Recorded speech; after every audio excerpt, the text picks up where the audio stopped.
ulit. Ano po yung concern mo?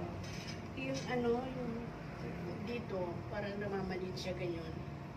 Tapos, ito. Ito talaga ang first yung dito sa left side kong tuhod. Umakit ako ng hagdan. Yung itong inano ko, parang hindi muna akong inakabang, di ba? Carry niya lahat ng weight ko, di ba? Kaya pati ito nahawad din na rin. Kailan pa po yan, ma? Nung May, katapusan ng May. Yung sa shoulder po na gumagapang. Yung minsan wala, minsan meron. Pag may gamit ako ngayon, naglakad ako, parang mas bibilis ang lakad ko.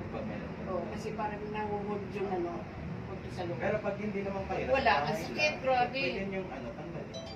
Oo, ganun. Sa bahay niya natanggal ko yan. Ngayon lang yung lakad. Doon ang explanation niya. Okay, baby.